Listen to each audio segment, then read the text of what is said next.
BNP News। Bhavnathpur विधानसभा क्षेत्र से बड़ी खबर। झामुमो नेता दीपक प्रताप देव ने पार्टी के सभी पदों से दिया इस्तीफा। आगामी विधानसभा चुनाव लड़ने का किया ऐलान। आप देख रहे हैं बीएनपी न्यूज। झारखंड मुक्ति मोर्चा के कदावर नेता दीपक प्रताप देव ने पार्टी के सभी पदों से इस्तीफा दे दिया है। सगमा स्थित अपने भोजपुर गढ़ में शुक्रवार को आयोजित प्रेस कॉन्फ्रेंस में उन्होंने इस्तीफे की घोषणा करते हुए आगामी विधानसभा चुनाव मजबूती के साथ लड़ने का ऐलान किया। उनके इस निर्णय से भवनाथपुर विधानसभा क्षेत्र की राजनीति में हलचल तेज हो गई है। प्रेस कॉन्फ्रेंस के दौरान दीपक प्रताप देव ने भावुक होकर झामुमो से अपना इस्तीफा पत्र मीडिया के समक्ष प्रस्तुत किया। उन्होंने कहा कि विधानसभा चुनाव के दौरान उन्होंने तन मन और धन से अपने बड़े भाई एवं भवनाथपुर विधायक अनंत प्रताप देव को जीत दिलाने के लिए पूरी ताकत लगाई थी। चुनाव हुए लगभग 2 वर्ष होने जा रहे हैं, लेकिन भवनाथपुर विधानसभा क्षेत्र में उन्हें एक भी बड़ी योजना धरातल पर दिखाई नहीं दे रही है। उन्होंने आरोप लगाया कि चुनाव के दौरान दिन रात मेहनत कर पार्टी को जीत दिलाने वाले समर्पित कार्यकर्ताओं को दरकिनार कर दिया गया और चाटुकार कार्यकर्ताओं से घिरे रहने के कारण पुराने कार्यकर्ताओं में निराशा है। उन्होंने कहा कि चुनाव के समय जनता और कार्यकर्ताओं से किए गए वादों में से एक भी वादा पूरा नहीं होगा। दीपक प्रताप देव ने कहा कि इन्हीं परिस्थितियों को देखते हुए उन्होंने भारी मन से झामुमो के सभी पदों से इस्तीफा देने का निर्णय लिया है। उन्होंने यह भी घोषणा की कि फिलहाल किसी दूसरी पार्टी में शामिल होने के बजाय 1 सप्ताह के अंदर अपनी अलग पार्टी का गठन कर जनता के बीच जाएंगे। उन्होंने कहा कि विधानसभा चुनाव में नामांकन दाखिल करने से पहले भवनाथपुर विधानसभा क्षेत्र के प्रत्येक गाँव में एक सड़क का जीर्णोद्धार एवं चापाकल लगवाने की व्यवस्था सुनिश्चित करने का संकल्प लिया है। उन्होंने कहा कि यदि यह काम नहीं हुआ तो अपना नामांकन भी दाखिल नहीं करेंगे। दीपक प्रताप देव ने कहा कि वे एक बूथ 50 यूथ के संकल्प के साथ चुनावी मैदान में उतरने की तैयारी कर चुके हैं। उन्होंने अपने बड़े भाई और भवनाथपुर विधायक अनंत प्रताप देव के साथ आगामी विधानसभा चुनाव में आर पार की राजनीति की लड़ाई का ऐलान किया। आवास पर प्रेस कॉन्फ्रेंस रखे हैं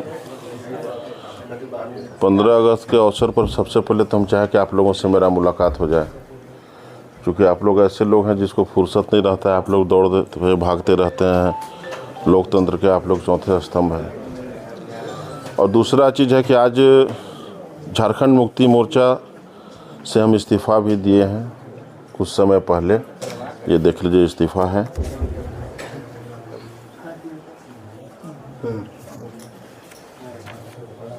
क्या ऐसा हो गया जो आपने इस्तीफा, आप बहुत मेहनत किए थे चुनाव जिताने में? आज के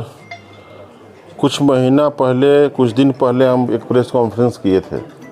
प्रेस कॉन्फ्रेंस में हमने साफ साफ बोला था कि भवनाथपुर विधानसभा के माननीय विधायक हमारे बड़े भाई आदरणीय अनंत प्रताप देव जी जब से विधायक बने हैं, कार्यकर्ताओं का मान सम्मान को एकदम बिल्कुल नहीं देना, कार्यकर्ताओं का पहचानने से भूल जाना कि कितना वो मेहनत किए थे और क्षेत्र में विकास के प्रति बिल्कुल लापरवाह है। थोड़ा सा भी उनको चिंता नहीं है कि गाँव का सड़क कैसे बनेगा, गाँव में जहाँ पर पुल नहीं है पुल कैसे बनेगा, और गांव से लोग जब प्रखंड स्तर पर अनुमंडल स्तर पर जब लोग जाएंगे अस्पताल में इलाज के लिए तो वहाँ पर डॉक्टर रहेगा कि नहीं, बरसात में सांप काट देगा किसी को तो वहाँ पर एंटीवेनम रहेगा कि नहीं, ये सारा चीज़ से कोई लेना देना नहीं है।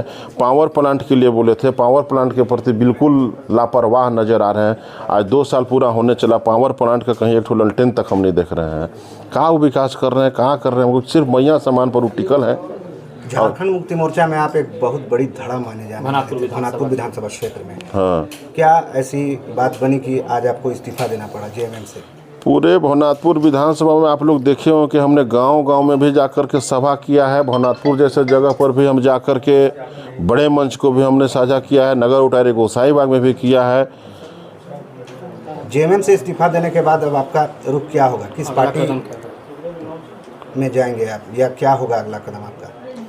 हम लोग लगभग 1 सप्ताह के अंदर अपना पार्टी बनाएंगे, क्षेत्रीय पार्टी बनाएंगे और पार्टी बना कर के एक बूथ 50 यूथ हमारे रहेंगे। हर बूथ पर 50 यूथ रहेंगे। हर गांव में जाएंगे और जहां पर गांव में बरसात के मौसम में जहां पर मतलब आपको घुटना के बराबर, कमर के बराबर जहां पे कीचड़ है, दलदल है, उस सड़क को हम अपने निजी पैसे से उस सड़क को हम लोग मिट्टी मोरम का सड़क बनाएंगे और सड़क बना करके वहाँ के लोगों को आवागमन को हम लोग और मजबूत करने का काम करेंगे। और हर गांव में 2029 से पहले हर गांव में एक सड़क हम लोग अपने निजी पैसे से बना करके, जहां पर जो अति मतलब लोगों का मतलब बहुत बड़ा जो समस्या बना हुआ सड़क होगा, जिसमें बरसात में लोग आवागमन नहीं कर पा रहे हैं, उस सड़क को हम लोग बनाने का काम करेंगे। हर गांव में 2029 से पहले एक सड़क और एक चापाकल हम अपना नॉमिनेशन से पहले अगर करेंगे तभी हम नॉमिनेशन करेंगे। नॉमिनेशन मेरा करने से पहले, चुनाव का नामांकन करने से पहले एक चापाकल और एक रोड गांव के लोग को जा कर के बना करके सौंपने का काम करेंगे और बजाबते वहां पर शिलापट भी लगेगा और वहां के लोग शिलान्यास भी करेंगे और कार्य भी प्रारंभ होगा, ताकि वर्तमान विधायक जी जो हमारे बड़े भाई हैं आदरणीय अनंत प्रताप देव जी, वो जा कर के देखें कि वो एक झारखंड विधानसभा के एक माननीय सदस्य हैं भवनाथपुर विधानसभा के, और वो लापरवाह हैं, और हम जो है सो देखिए कि जा कर के वहाँ पर काम कर रहे हैं कि नहीं। ये देखने का चीज़ है, क्योंकि और भी नेता लोग जाते हैं, आप लोग देखे होंगे, लेकिन जाते हैं जनता के लिए कुछ करते नहीं हैं। आज पहला दफ़ा आप इस तरह का सुन रहे होंगे किसी के प्रेस कॉन्फ्रेंस में कि कोई भी आपके पास प्रत्याशी है जो बोल रहा है कि हम पहले सड़क बनाएंगे, पहले चापाकल देंगे, उसके बाद आपसे हम वोट मांगने आएंगे। बड़ी घोषणा है। अच्छा, जेएमएम से इस्तीफा देने के बाद खुद की पार्टी बनाएंगे या किसी और पार्टी में जाएंगे भैया? देखिए, पार्टी में जहाँ तक जाने की बात है तो किसी पार्टी में हम अपने से चल करके जाने वाला योद्धा में से नहीं है। भवनाथपुर विधानसभा में जिस तरह से, जिस स्पीड में ग्रामीण क्षेत्र के गरीब परिवार के लोग जिस तरह से हमसे जुड़ रहे हैं, जिस तरह से हमारे नौजवान लोग हमसे जुड़ रहे हैं, वैसे परिस्थिति में हम किसी भी पार्टी के सामने घुटना टेकने वाले नहीं हैं। लेकिन अगर किसी पार्टी को लगे कि भवनाथपुर विधानसभा में हम अच्छा काम कर रहे हैं और पार्टी अगर हमको अपने साथ में जोड़ना चाहती है और पार्टी अगर हमको जोड़ने से मजबूत होगी, तो निश्चित रूप से चुनाव जब नज़दीक आएगा, आचार संहिता लगेगा और किसी पार्टी को लगेगा कि नहीं दीपक प्रताप देव को हमको टिकट देना चाहिए, और हमारे कार्यकर्ताओं को लगेगा कि इस पार्टी में हमको जाना चाहिए, निर्णय हम अकेले नहीं ले सकते हैं, हमारे कार्यकर्ता लोग निर्णय लेंगे, वही सम्मान होगा।